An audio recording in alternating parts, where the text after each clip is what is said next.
Tiene la palabra el diputado Marcos Aguilar Vega, del Grupo Parlamentario del PAN.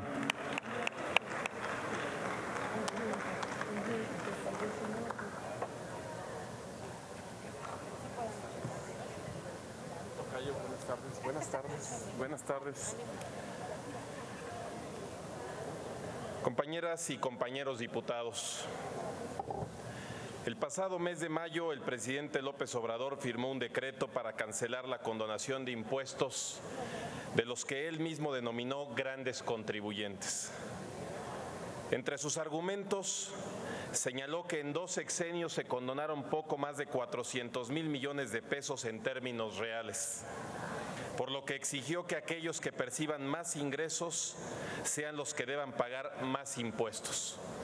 De los 400,000 millones de pesos, el 60% se dio en el sexenio previo a su administración y se beneficiaron a 135,228 contribuyentes. En México, los déciles más ricos son los que menos contribuyen al impuesto sobre la renta. De acuerdo con cifras de la CEPAL, la recaudación entre ese grupo apenas es el 10% del impuesto, muy por debajo de países de Europa y Norteamérica. Por otro lado, en nuestro país la tasa de impuestos y contribuciones de las empresas es de 53%. Actualmente se paga una tasa del 30% del impuesto sobre la renta, 10% de dividendo y 10% de la participación en la utilidad para los trabajadores. Entre los orígenes de esta desproporción en el pago de impuestos están las deficiencias estructurales de las leyes fiscales. No existe un esquema flexible que facilite a los pequeños y a los grandes contribuyentes cumplir con sus obligaciones fiscales y contribuciones de manera equitativa y proporcional. El régimen fiscal que tenemos motiva a las empresas y las personas físicas a eludir el pago de impuestos o, en casos extremos, a pensar en la informalidad, lo que daña los ingresos del erario. Desde la reforma fiscal de 2014, los diputados del PAN hemos mantenido nuestra posición de apoyar a las familias mexicanas y a los que menos ganan, proponiendo múltiples reformas a nuestro marco fiscal. A pesar de ello, desde hace 5 años, nuestras propuestas se han desechado por el gobierno en turno sin justificación o explicación alguna. No obstante, Acción Nacional ha apoyado las iniciativas que considera son en beneficio de México.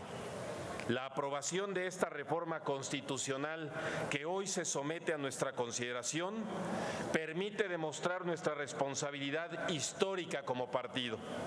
Coincidimos con el gobierno federal de que cualquier condonación extraordinaria se deba justificar y realizar en los tiempos y la forma que establezca la ley, con el objetivo de acabar con la simulación y el esquema dañino utilizado en los últimos años.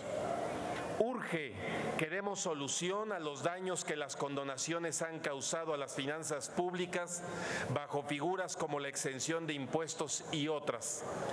Por lo tanto, hoy votaremos a favor para dar solución al tema de las condonaciones, que no es un tema nuevo, toda vez que existe un problema histórico de conceptualización.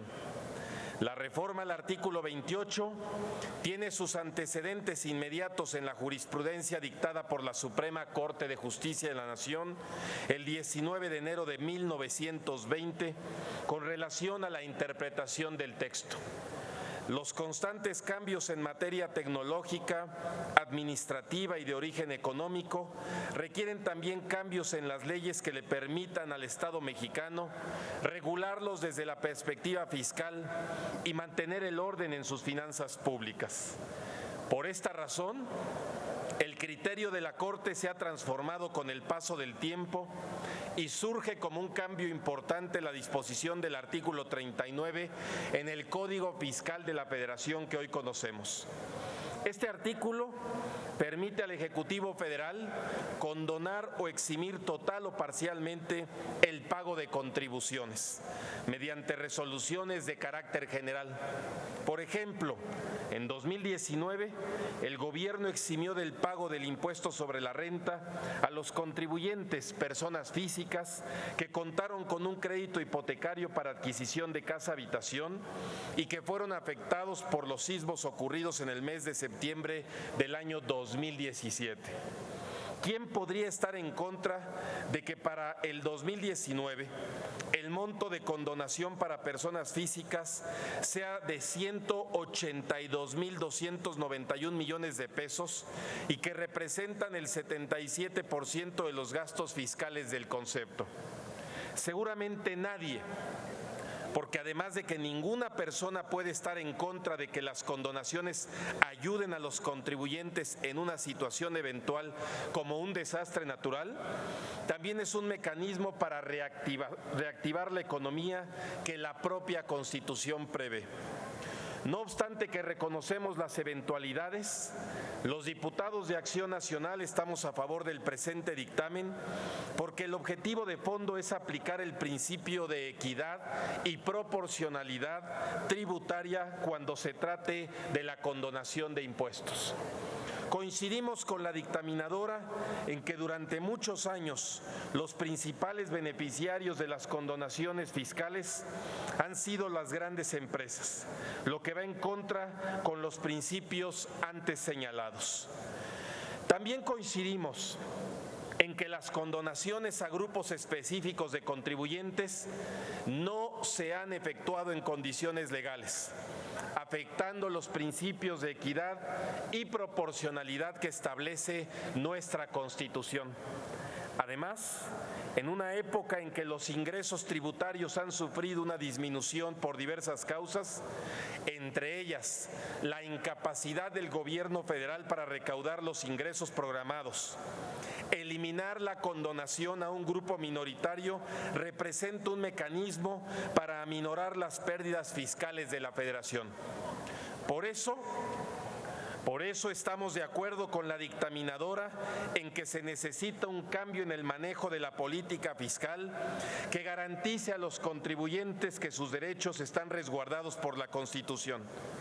A partir de esta reforma, lo que el Ejecutivo Federal y los diputados que integramos esta legislatura le garantizaremos a los mexicanos es el respeto a los principios tributarios que permita al gobierno federal estar en condiciones de invertir más y mejor en el bienestar de las familias.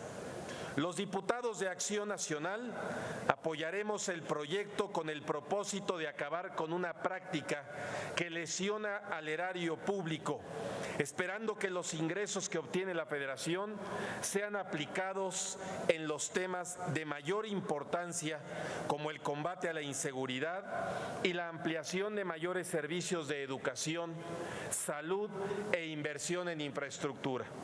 Solo así tendrá sentido justificar que eliminar las condonaciones es necesario para lograr aplicar los principios de eficacia, eficiencia, transparencia y solo así se podrá entender que es en beneficio de todos los mexicanos.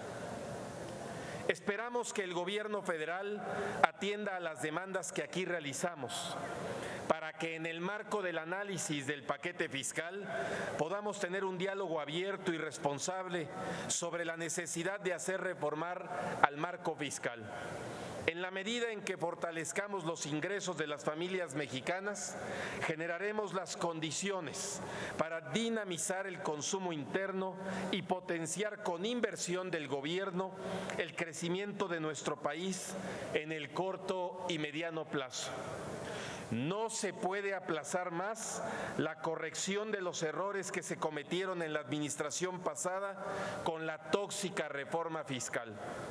Si es momento de acabar con las condonaciones de impuestos a grandes contribuyentes, es momento también de plantear una reforma fiscal que reduzca los impuestos a los que ganan menos, amplíe la base de recaudación del gobierno federal y potencie los ingresos a partir de un marco fiscal acorde a los estándares internacionales. Termino mi intervención reiterando el voto a favor de nuestro resultado con el objeto de que este sea el inicio de un debate al marco fiscal vigente. Es cuanto, presidente. Gracias, diputado. Tiene la palabra el